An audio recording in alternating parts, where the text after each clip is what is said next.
శ్రీకృష్ణ పరమాత్మనే నమః. అందరికీ నమస్కారం అండి. మనకి తొందరలో శ్రీకృష్ణ జన్మాష్టమి అయితే రాబోతుంది. శ్రీకృష్ణ జన్మాష్టమి రోజు ఇంట్లో పూజ ఏ విధంగా నిర్వహించుకోవాలి, ఈరోజు స్వామివారికి ఏ నైవేద్యాలు సమర్పించాలి, స్వామివారికి పూజ ఏ విధంగా చేసుకోవాలి, పూజా నియమాలు ఏమిటి అన్నీ కూడా ఈ వీడియోలో క్లియర్గా తెలుసుకుందామండి. అందుకని వీడియోని ఎక్కడ కూడా స్కిప్ చేయకుండా చివరి వరకు చూడండి. దుష్ట శిక్షణ కోసం, శిష్ట రక్షణ కోసం శ్రీమన్నారాయణుడు శ్రీకృష్ణ భగవానుడుగా జన్మించాడు. శ్రీ మహావిష్ణువు 8వ అవతారమే ఈ కృష్ణావతారం. శ్రీకృష్ణుడు ద్వాపర యుగంలో శ్రీముఖనామ సంవత్సరం శ్రావణ మాసం బహుళ అష్టమి తిథి రోహిణీ నక్షత్రంలో జన్మించాడని మన పురాణాల్లో అయితే తెలుపబడి ఉందండి. దేవకి వసుదేవులకు అష్టమ సంతానంగా శ్రీకృష్ణుడు జన్మించాడు. కాబట్టి మనం శ్రీకృష్ణ అష్టమి పండుగను శ్రావణ మాసంలో వచ్చేటటువంటి కృష్ణ పక్షంలో వచ్చేటటువంటి అష్టమి తిథి రోహిణీ నక్షత్రం ఉన్న రోజునైతే జరుపుకుంటామండి. అసలు కృష్ణాష్టమి పండుగను 2 రకాలుగా అయితే జరుపుకుంటారండి. ఒకటి స్మార్త కృష్ణాష్టమి, రెండవది వైష్ణవ కృష్ణాష్టమి. వైష్ణవ కృష్ణాష్టమినే గోకులాష్టమి అని కూడా పిలుస్తారండి. అసలు ఏంటి ఈ స్మార్త కృష్ణాష్టమి, వైష్ణవ కృష్ణాష్టమి అనే దాని గురించి ఇప్పుడు తెలుసుకుందామండి.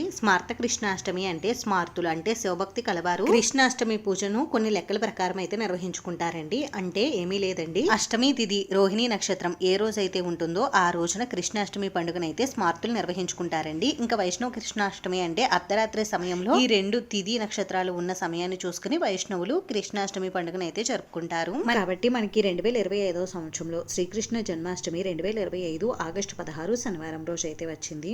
రోజున స్వామివారికి పూజను అర్ధరాత్రి సమయంలో అయితే చేస్తారండి. ఎందుకంటే స్వామివారు అర్ధరాత్రి సమయంలో జన్మించారు కాబట్టి చాలా మంది అర్ధరాత్రి 12 గంటల సమయంలో అయితే స్వామివారికి పూజను నిర్వహిస్తారు. లేదు అంటే మధ్యాహ్నం 12 గంటల సమయంలో కూడా స్వామివారికి పూజను అయితే నిర్వహిస్తారండి. ఈ రోజున స్వామివారికి పూజను నిర్వహించుకోవడం కోసం మనం ఉదయాన్నే నిద్ర లేచి ఇంటిని శుభ్రపరుచుకుని అలాగే మన ద్వారబంధం దగ్గర స్వామివారి పాదాలను ఇంట్లోకి వస్తున్నట్టుగా అయితే వేసుకోవాలండి. మన ద్వారబంధం దగ్గర నుండి మన పూజా మందిరం అంటే మనం స్వామివారికి పూజను ఎక్కడైతే నిర్వహించుకుంటామో అక్కడి వరకు స్వామివారి పాదాలు వచ్చేలా అయితే మనం స్వామివారి పాదాలను అయితే వేసుకోవాలండి. స్వామివారి పాదాలను ఇంట్లోకి వస్తున్నట్టుగా బియ్య పిండితో అయితే వేసుకోవాలండి. స్వామివారి పాదాలను ఎక్కువ వేయలేక పూజా మందిరంలో ఒక్క చోటైన స్వామివారి 2 పాదాలను అయితే వేసుకోండి. మీరు బయట నుంచి స్వామివారి పాదాలు వేసుకుంటే ముందుగా మనం 2 పాదాలను సరి సమానంగా వేసుకుని తర్వాత కుడి పాదం ముందు వచ్చేలా మనం పాదాలను అయితే వేసుకోవాలండి. పూజా మందిరం వరకు అంటే మనం పూజను ఎక్కడైతే నిర్వహిస్తామో అక్కడి వరకు. ఇంకా మనం పాదాలను వేయడం ఎక్కడైతే స్టాప్ అవుతుందో అక్కడ మళ్ళీ స్వామివారి 2 పాదాలను కూడా సరి సమానంగా వేసుకోవాలండి. ఈ విధంగా స్వామివారి పాదాలను అయితే వేసుకోవాలి. కృష్ణాష్టమి రోజున స్వామివారి పాదాలను ఇంట్లోకి వస్తున్నట్టుగా ఎందుకు వేసుకుంటారు అని అంటే ఆ శ్రీకృష్ణ పరమాత్మ మన ఇంట్లోకి స్వయంగా వస్తున్నట్టుగా మనం భావించి శ్రీకృష్ణుడి పాదాలను అయితే వేసుకుంటామండి. ఈ రోజున స్వామివారికి మన ఇంట్లో చిన్న పిల్లల బర్త్డే అయితే ఎలా చేస్తామో అదే విధంగా స్వామివారికి అలంకరణ అది చేసి మనం స్వామివారికి పూజను అయితే చేసుకోవాలండి. స్వామివారి పూజను మనం పూజా మందిరంలోనైనా చేసుకోవచ్చు, లేదు అంటే ఇలా సపరేట్ గా పీఠంలో ఏర్పాటు చేసైనా మనం స్వామివారికి పూజ చేసుకోవచ్చండి.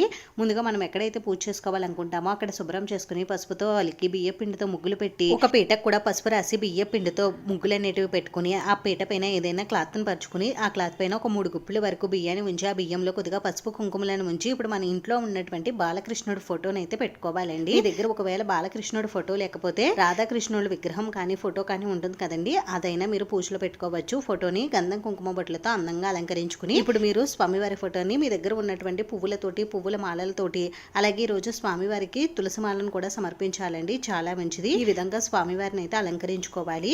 ఆ తర్వాత మనం ఏ పూజ చేసినా ఏ వ్రతం చేసినా కూడా ముందుగా గణపతికి పూజ చేస్తాం కాబట్టి పూజలో తప్పనిసరిగా గణపతి ఉండాలండి. అలాగే స్వామివారు తన బాల్యంలో గోవుల కాపరిగా కూడా తన బాధ్యతలను నిర్వర్తించాడు కాబట్టి నేను ఇక్కడ గోమాతను కూడా పెట్టుకున్నానండి. మీ దగ్గర భగవద్గీత పుస్తకం ఉంటే తప్పకుండా పూజలో అయితే పెట్టుకోండి. ఇంకా ఈ రోజున ఎవరి ఇంట్లో అయితే కలహాలు గొడవలు ఎక్కువగా ఉంటాయో అటువంటి వారు నెమలి పింఛాలను తెచ్చి స్వామివారికి ఈ రోజున సమర్పించి పూజా మందిరంలో పెట్టుకుంటే ఇంట్లో ఎటువంటి కలహాలు గొడవలు అనేటివి ఉండకుండా ఉంటాయండి. ఈ రోజు దీపారాధన ఆవు నెయ్యితో చేస్తే చాలా మంచిదండి. ఒకవేళ మీ దగ్గర ఆవు నెయ్యి లేకపోతే నువ్వుల నూనెతో కానీ కొబ్బరి నూనెతో కానీ మీరు దీపారాధన అయితే చేయండి. ఈ రోజు దీపారాధన కోసం ప్రత్యేకంగా 5 ఒత్తులను ఒక ఒత్తులా చేసి ఈ 5 ఒత్తులని దీపపు కుందులో వేసి దీపారాధన అయితే చేయండి. ఈ రోజు మనం పూజలో ఎన్ని దీపాలనైనా పెట్టుకోవచ్చండి. 2 కానీ 3 కానీ 5 కానీ ఇలా ఎన్ని దీపాలనైనా పెట్టుకోవచ్చు. ఇంకా మనం ముందుగా దీపారాధన అయితే చేసుకోవాలండి. దీపారాధన చేసుకుని ఈ దీపం దగ్గర కొద్దిగా అక్షంతలను పుష్పాలను ఉంచి దీపలక్ష్మికి నమస్కారం చేసుకోవాలి. ఇప్పుడు ఆచమనం చేసుకుని పంచపాత్ర గ్లాసుకు గంధం కుంకుమ బొట్లు పెట్టి సంకల్పం చెప్పుకుని కలసమంత్రం చెప్పుకుని మనం ఆ నీటిని పుష్పముతో పూజా ద్రవ్యముల పైన పూజా పీట పైన మన పైన చిలకరించుకోవాలండి.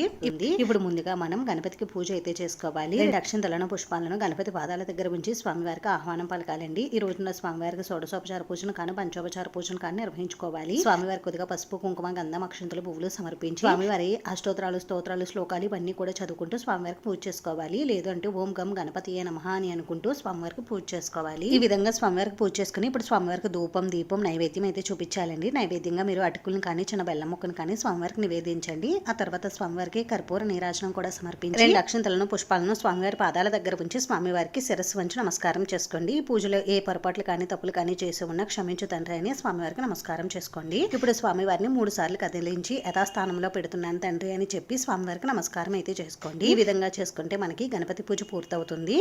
ఇప్పుడు మనం ఆ శ్రీకృష్ణ పరమాత్మకి అయితే పూజ చేసుకోవాలండి. 2 అక్షంతలను పుష్పాలను తీసుకుని స్వామివారి చిత్రపటం దగ్గర అయితే వేసుకుని స్వామివారికి ఆహ్వానం అయితే పలకండి. ఇప్పుడు మీ దగ్గర బాలకృష్ణుడి విగ్రహం ఉంటే విగ్రహానికి కొద్దిగా గోరువెచ్చని నీటితోటి అలాగే పంచామృతాలతోటి ఆవు పాలతోటి అభిషేకం అనేది నిర్వహించుకోండి. నా దగ్గర స్వామివారి విగ్రహం అయితే లేదండి, అందుకని నేను స్వామివారి ఫోటోకి పూజను అయితే చేసుకుంటున్నాను. స్వామివారి విగ్రహానికి అభిషేకం నిర్వహించుకున్న తర్వాత స్వామివారి విగ్రహాన్ని శుద్ధ జలంతో శుభ్రం చేసి గంధ కుంకుమ పుట్లు పెట్టి స్వామివారిని చిన్ని ఉయ్యాలలో వేసి స్వామివారికి పూజను అయితే చేసుకోవచ్చండి. నా దగ్గర అవి ఏమీ లేవు, అందుకని నేను మామూలుగా స్వామివారి ఫోటోకే పూజను అయితే నిర్వహించుకుంటున్నాను. అలాగే ఈ రోజు స్వామివారికి చిన్న చిన్న బట్టలను కూడా వేసి అందంగా అలంకరించి స్వామివారికి పూజ అయితే నిర్వహిస్తారండి. మన ఇంట్లో చిన్న పిల్లలకి బర్త్డే అయితే మనం ఎంత ఘనంగా వారికి బర్త్డే అనేది సెలబ్రేషన్ చేస్తామో అదే విధంగా శ్రీకృష్ణుడిని కూడా మన ఇంట్లో చిన్న పిల్లవాడి వలె మనం భావించి స్వామివారికి పూజను అయితే చేసుకోవచ్చండి. మీరు ఎలాగైనా స్వామివారికి పూజను అయితే నిర్వహించుకోవచ్చు. స్వామివారికి ఈ రోజు షోడశోపచార పూజ నిర్వహిస్తే చాలా మంచిదండి. షోడశోపచార పూజ నిర్వహించలేని వారు పంచోపచార పూజనే చేసుకోవచ్చు. స్వామివారికి కొద్దిగా పసుపు కుంకుమ గంధం అక్షంతలు పువ్వులు సమర్పించాలి. అలాగే స్వామివారికి తులసి దళాలతో పూజ చేస్తే చాలా మంచిదండి. ఈ రోజున స్వామివారికి తులసి మాలను కానీ తులసి దళాన్ని కానీ సమర్పిస్తే వివాహ ప్రయత్నం చేసే వారికి తొందరలో వివాహం అయితే కుదురుతుందండి. ఈ రోజున స్వామివారికి ఒక్క తులసి దళాన్నైనా సమర్పించండి, చాలా మంచిది. అలాగే స్వామివారికి ఇష్టమైనటువంటి కదంబ పుష్పాలతోటి పొన్న పుష్పాలతోటి అలాగే పారిజాత పుష్పాలతోటి కూడా స్వామివారిని పూజించుకోండి. ఈ పుష్పాలు ఏమీ లేకపోతే మీ దగ్గర ఏ పుష్పాలు ఉంటే వాటితో స్వామివారిని పూజించుకోండి. పుష్పాలు కూడా ఎక్కువ లేకపోతే అక్షంతలతోనే మీరు స్వామివారికి పూజను అయితే చేసుకోండి. ఈ విధంగా మనం స్వామివారికి పూజ చేసుకున్న తర్వాత స్వామివారి వేణువు కూడా మనం కొద్దిగా పసుపు కుంకుమ గంధం అక్షంతలు పువ్వులు అయితే సమర్పించాలండి. అలాగే మనం పూజలో భగవద్గీత పెట్టుకున్నాం కదండి, భగవద్గీత పుస్తకానికి కూడా కొద్దిగా పసుపు కుంకుమ గంధం అక్షంతలు పువ్వులు సమర్పించాలి. అలాగే గోమాతకు కూడా కొద్దిగా పసుపు కుంకుమ గంధం అక్షంతలు పువ్వులు సమర్పించి నమస్కారం చేసుకోవాలి. మనం స్వామివారికి పూజ చేసేటప్పుడు ఓం నమో భగవతే వాసుదేవాయ నమో నమః అనే మంత్రాన్ని జపిస్తూ పూజ చేసుకోవాలండి. లేదు అంటే వసుదేవ సుతం దేవం కంసచానూరమర్దనం దేవకీ పరమానందం కృష్ణం వందే జగద్గురు అనే ఈ చిన్న మంత్రాన్ని మనం తప్పకుండా ఈ రోజు పఠించాలండి.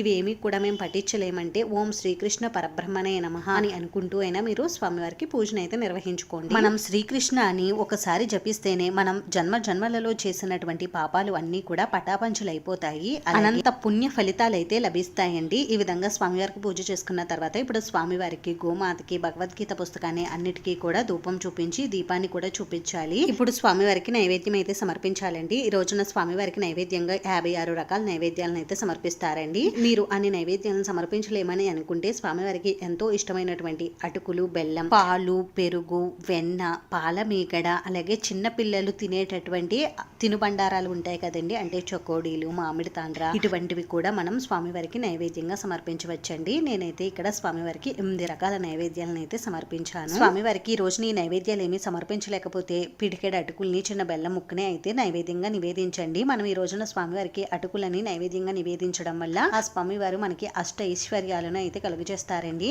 తన ప్రాణ స్నేహితుడైన కుచేలుడు స్వామివారికి కొద్దిగా అటుకుల్ని సమర్పిస్తేనే తన సర్వస్వాన్ని సమర్పించేశారంటండి స్వామివారు. అందుకని తప్పకుండా మనం స్వామివారికి రోజున అటుకులు బెల్లాన్ని అయితే నైవేద్యంగా సమర్పించాలి. స్వామివారికి మనం ఇలా నైవేద్యాలను పెట్టి అలా వదిలేయకూడదండి. స్వామివారికి ఒక చిన్న స్పూన్ తో వీటన్నిటినీ కూడా మన చిన్న పిల్లలకి ఏ విధంగా అయితే తినిపిస్తామో ఆ విధంగా స్వామివారికి కూడా తినిపించాలండి. ఈ విధంగా ఒక చిన్న స్పూన్ తో స్వామివారికి ఈ పదార్థాలన్నీ కూడా తినిపించి ఒక క్లాత్ తో స్వామివారి మూతునైతే తుడవాలి. ఈ విధంగా మనం కృష్ణాష్టమి రోజున స్వామివారికి నైవేద్యాలను అయితే సమర్పించాలి. ఈ రోజున స్వామివారికి తాంబూలం కూడా సమర్పించాలండి. ఆ తర్వాత పూర్ణ ఫలమైనటువంటి కొబ్బరికాయను కూడా స్వామివారికి నివేదించాలి. ఇప్పుడు స్వామివారికి కొద్దిగా ధూపాన్ని కూడా చూపించి ఇప్పుడు కర్పూర నీరాజనం అయితే సమర్పించాలండి. ఈ విధంగా కృష్ణాష్టమి రోజున చిన్ని కృష్ణయ్యకు పూజను అయితే నిర్వహించుకోవాలి. ఈ రోజున స్వామివారికి పూజను ఉదయం వేళల్లో కానీ మధ్యాహ్న వేళల్లో కానీ సాయంత్రం వేళల్లో కానీ అర్ధరాత్రి సమయంలో కానీ నిర్వహించుకోవచ్చండి. మీకు ఎప్పుడు వీలు ఉంటే అప్పుడు మీరు స్వామివారి స్వామివారికి పూజన అయితే నిర్వహించుకోండి. ఈ రోజున భగవద్గీతలోని ఒక అధ్యాయనైనా లేదు అంటే ఒక చిన్న శ్లోకాన్నైనా చదివితే చాలా మంచిదండి. పూజ పూర్తయిన తర్వాత స్వామివారి పీఠాన్ని ఎప్పుడు కదల్చాలి, పూజ పీట పైన పెట్టుకున్న వీటినన్నిటినీ ఏం చేయాలి అనేది ఇప్పుడైతే చెప్తాను. ఈ రోజు పూజ పూర్తయిన తర్వాత నెక్స్ట్ డే మార్నింగ్ మనం ఉదయం స్వామివారికి చిన్నగా పూజ చేసుకుని పూజాపీఠాన్ని కదిలించవచ్చు. ఇంకా స్వామివారి దగ్గర పెట్టినటువంటి నెమలి పించాలను మనం పూజా మందిరంలో పెట్టుకోవచ్చండి. ఇంకా స్వామివారి దగ్గర పెట్టినటువంటి వేణువుని మనం బీరువాలో కానీ లేదు అంటే పూజా మందిరంలో కానీ పెట్టుకోవచ్చండి. ఇంకా భగవద్గీత పుస్తకాన్ని కూడా మనం పూజా మందిరంలో పెట్టుకోవచ్చు. భగవద్గీత పుస్తకాన్ని పూజా మందిరంలో పెట్టుకుని ప్రతిరోజు కూడా ఒక పుష్పాన్ని సమర్పిస్తే చాలా మంచిదండి. ఈ రోజున సంతానం లేని వారు, సంతానం ఆలస్యం అవుతున్న వారు స్వామివారిని సంతాన వేణుగోపాల స్వామి వారి మంత్రంతో జపించి పూజిస్తే వారికి తొందరలో సంతానం అయితే కలుగుతుందండి. అలాగే స్వామి వారిని ఉంచినటువంటి ఉయ్యాలను ఊపడం వల్ల కూడా వారికి సంతాన ప్రాప్తి అనేది కలుగుతుంది. ఇంకా ఈ రోజున ఉపవాసం ఎలా ఉండాలి అని అంటే ఈ రోజంతా కూడా ఉపవాసం ఉండి స్వామివారికి సాయంత్రం వేళల్లో పూజ చేసుకోవాలండి. ఆ తర్వాత మీరు ఉపవాస దీక్షను అయితే విరమించుకోవచ్చు. కొంతమంది అయితే స్వామివారికి అర్ధరాత్రి సమయంలో నిశ్చితకాల పూజను చేసి మరుసటి రోజు కానీ లేదు అంటే నిశ్చితకాల పూజ పూర్తయిన తర్వాత కానీ ఉపవాస దీక్షను అయితే విరమించుకుంటారండి. ఉపవాసం ఉండలేని వారు ఈ రోజు ఒక్క పూట భోజనం చేసి మీరు స్వామివారికి పూజన అయితే చేసుకోవచ్చు.